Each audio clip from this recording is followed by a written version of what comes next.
fellow Knights fans, back with this week's edition of the Knights Baseball Roundup, here with Interim head coach Justin McKay. Justin, obviously it's been a tough stretch for your team, going through a lot of adversity, mostly through the injuries, some tough opponents, but you've been competitive in a lot of these games. As a coach, obviously it's hard when you go through a little bit of a skid like you are right now, but overall, what's the temperature of this team coming into this week? I mean, the temperature is, it's going to shock some people, but it's great. It's good. Guys are here, ready to work. We had a great day at work yesterday. We know what we're dealing with. We're going to a gunfight with a knife, and the guys are asking for more. They're coming and they're going more. I'm sure we'll get into it more, but I got pitchers texting me volunteering to play in the field for us right now. So the temperatures are, we had a great day. We had a lot of fun yesterday and got some work in. Some of the temperatures, it's doing really well. It's doing well. Obviously, we've touched now on a lot of the injuries and the adversity this team has faced.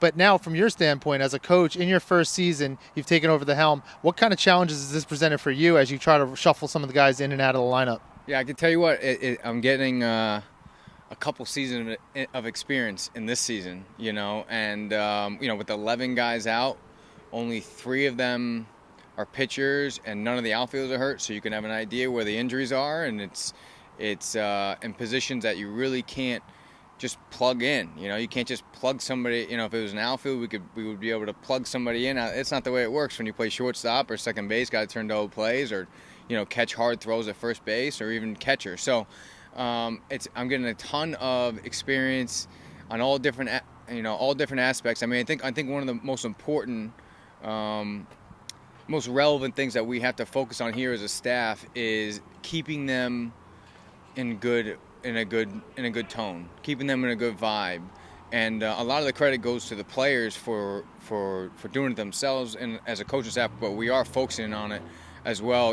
So I think not to go into too many details, but there's just a lot of things we're plugging in and out, and a lot of things we're having to solve, and that's baseball.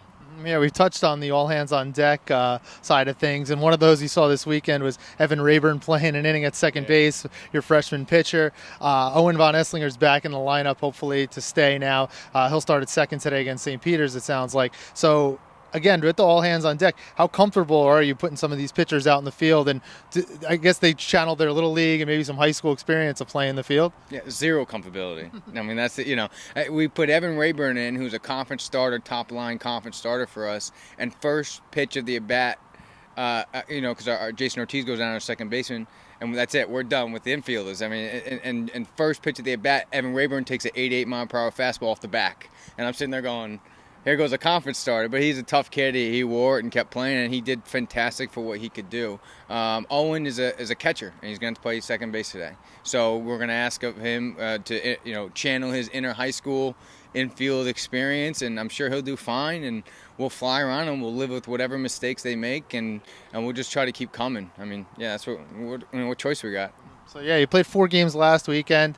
You're in all these games. Despite being shorthanded, the team really, again, has rallied and played good baseball for the most part. 3 of those 4 games are really tight. The UMBC game, the second game, got away a little bit there.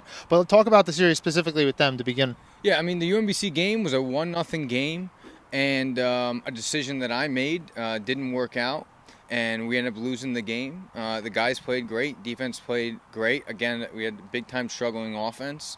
Putting up 1 run was not good enough, and it's still not good enough. So but the decision I made was end up not working out. So that game was again, they did a good job. The second game was, we were due. The pitching has done so well. The young pitching has done so well. We were due for an outing like that. So that's basically what happened with Trent. Is he just had an outing where he couldn't find it. Was walking everybody, and then had some when you do that point, any little hit turns into being a big hit, and so we were due there with not an issue. And then Seton Hall this weekend.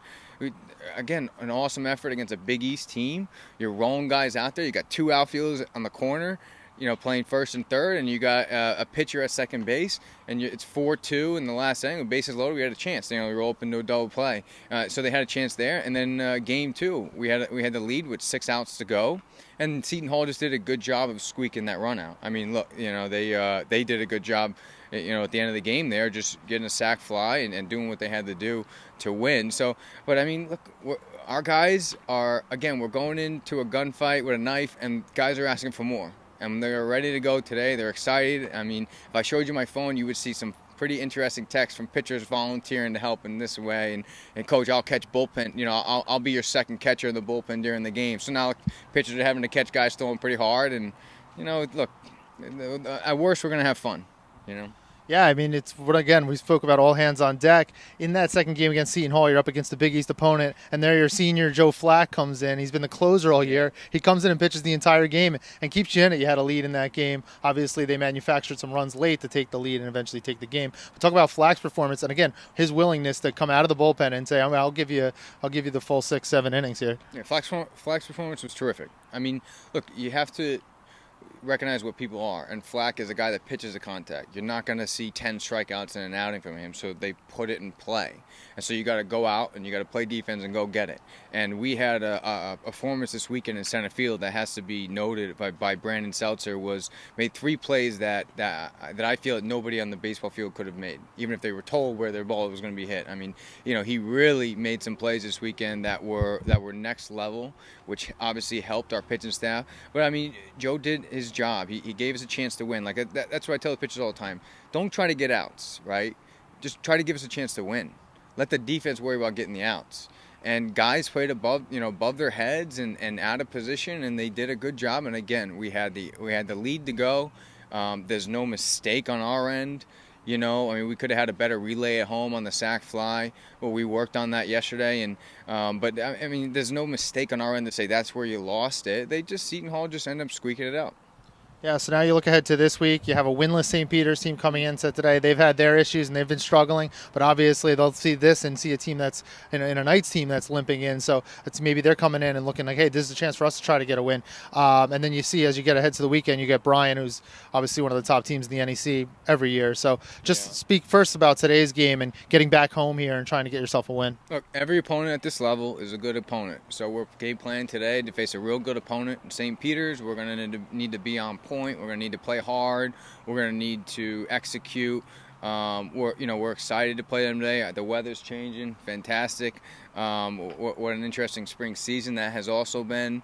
Like one of our injuries was a guy swinging, hitting the ball at the end of the bat in the cold and fracture his hand. That doesn't happen all the time. So we're excited to play a good opponent today. I don't care what the record is. We have an uphill climb as we move forward in the season. I mean, it's not like all these injuries are returning, anytime soon. So this is how it's going to be, and we're excited to play a good opponent today. And then after today, we'll focus on Bryant, who's a terrific opponent, terrifically well coached. One of my favorite teams without question to play in conference because of how well they're coached, what they bring to the table, how they play, the athleticism, the way they have the ability to step on an opponent when they have the opportunity to step on an opponent. I mean, that's what they do, and I think it's going to be an awesome challenge for us. We are not going to shy away from it. We're going to go. We're going to go right at them and give them our best shot, and we're going to game plan from a coach staff the best way we can. And, so, I mean, we're excited for today, and we're excited for this weekend, too. Definitely. Hopefully the weather will cooperate. I think it'll be 70 degrees on Saturday, and then it'll go down to about 50 on Sunday, as has been the trend this spring. So good luck this weekend. Obviously a good challenge here. You get St. Peter's and then the 4 games against Bryant, so the young guys will definitely get some reps. Yeah, they will. Thank you very much. So the Knights will take on St. Peter's Peacocks today at 3 p.m. here at the Namoli Family Baseball Complex, and then they'll welcome Bryant for a 4-game series. First game will be on Friday, a doubleheader on Saturday, and then they'll conclude everything on Sunday. For all information about the FDU baseball team, make sure you head back to FDUKnights.com.